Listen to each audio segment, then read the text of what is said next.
So someone on YouTube yesterday commented and shared a scientific paper on the evolution of protein chaperones. And as I was reading it was just all faith-based. You just had to believe them. They didn't have evidence. And what they did was they looked at similarities between chaperones, and they tried to look at what would be like the first chaperone and then a tree of life evolving into other chaperones.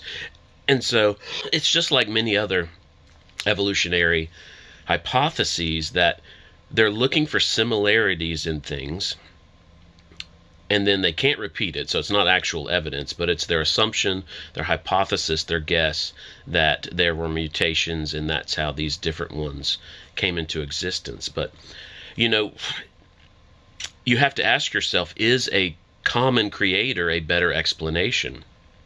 Was there a creator who created a variety of chaperones for different cells?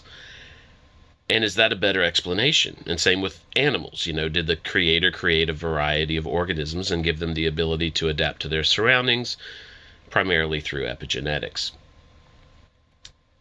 And so you've got to ask that question. Then you've got to look at other things that are created. If you look at a painter and you look at their paintings, are there similarities between some?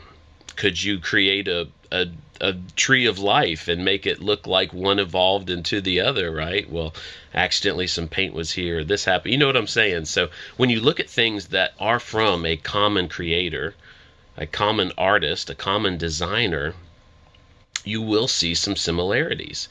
Now, I mean, do you wish that God just would have created just one organism, one chaperone? Or are you okay that he created a variety of organisms and a variety of chaperones? And that if you want to look for similarities to convince yourself that they evolved without a creator, then, do it. You've got that freedom. But man, that's just not logical, right? Scientists cannot give us the evidence that a living cell could emerge without intelligence involved, without a creator, right? They can't even create life. They probably will one day, but not right now, right? They can't even create chaperones, protein chaperones. They probably will one day, but they can't prove that can happen. So that's not evidence. And then you've got to ask yourself, is this very specific, or this thing that has a very specific role? I mean, come on, chemicals don't care. Chemicals don't care.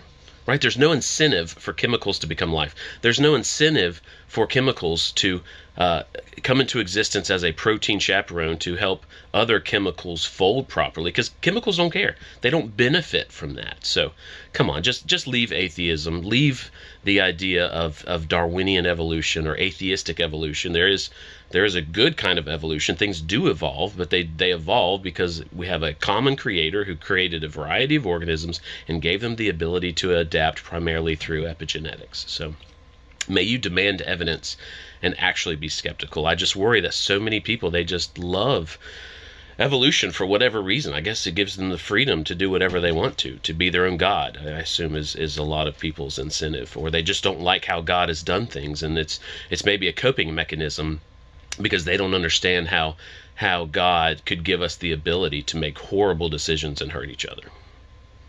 This book is great for new believers, and if I were a youth pastor again, then I would just go through these 100 questions over and over with them. It's also great for leading small group Bible studies, mentoring, and as a daily devotional. The Kindle version is only 99 cents.